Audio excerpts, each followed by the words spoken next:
Sa panahon po ngayon ay usong-uso na ang mga healthy pagkain dahil nga po conscious na ang mga tao sa kanilang kinakain dahil nga po napakahirap magkasakit at napakamahal din po ng gamutan. Kaya naman po kung hindi mo pa inuumpisahan kumain ng mga healthy pagkain ay umpisahan mo na po yan. Nilagay ko po muna yung isda and then nag-add lang po ako dyan ng water at asin pati na rin po ang ginger. Ang ginger po bukod po sa nagpapasarap sa ating mga pagkain ay healthy din po yan sa katawan. At this time po medyo kumukulo na po ng konti kaya naman po ini-add ko na po ang mga cauliflower at pati na rin po mga broccoli na healthy din po yung dalawang gulay na yan. Benefits po ng isda.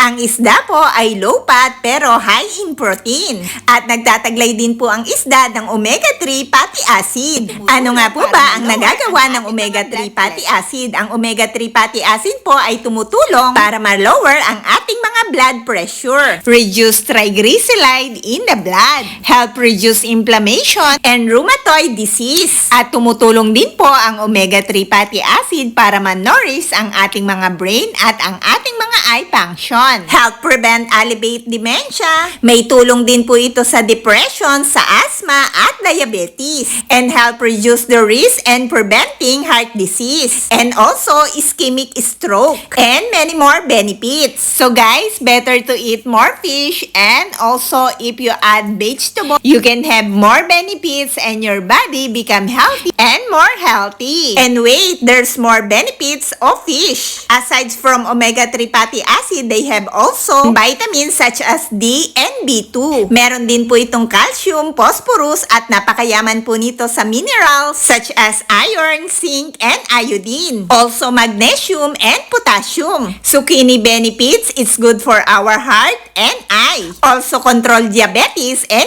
improve digestion. Napakaganda po ng zucchini sa ating mga puso. At kung ikaw naman po ay merong diabetes at mahilig kang kumain ng zucchini, ang zucchini po ay malaking tulong sa may diabetes. Ini-improve din po nito ang ating digestion at napakaganda po nito sa mata. Dahil mayaman po ito sa nutrition, nagpoprotekta sa ating vision at eye health. Zucchini is high in antioxidant, specifically carotenoid like lutein, zeaxanthin, and beta-carotene. Kino-convert po ng beta-carotene at vitamin A para manormal po ang ating paningin. At yun naman pong lutein at zeaxanthin ay dinadala sa makula ng mata. Ang dalawang nabanggit ko po ay tumutulong para protektahan ang ating mga mata sa mga maliliwanag na bagay na pwedeng makasira sa ating mga mata. Yun po ang nakakatulong para mapanatili ang ating mga visual function. At may tulong din po ito sa ating mga skin health. At makakaiwas din po tayo sa colon cancer dito sa zucchini. Dahil mataas po ito sa fiber, kaya naman po ang zucchini po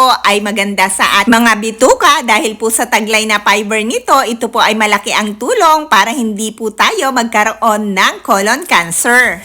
At napakarami pa pong benefits ng zucchini. So yung benefits po ng broccoli ay nasabi ko na po sa aking ibang video at yung benefits naman po ng cauliflower at ng eggplant ay sa next video ko na lang po. So guys, paalala lang po sa lahat, kumain po tayo ng sapat at kumain po tayo ng mga healthy pagkain. Iwasan po natin ang mga pagkain na nakakasama sa katawan dahil po ngayon ay napakahirap magkasakit at pabata ng pabata ang mga nagkakasakit. Dahil meron pong mga sakit na kahit po may pangbaya ay hindi po nakukuha ng gamot o ng gamutan. Para humaba po ang ating buhay, mag-ingat po tayo sa ating mga kinakain at sa ating lifestyle.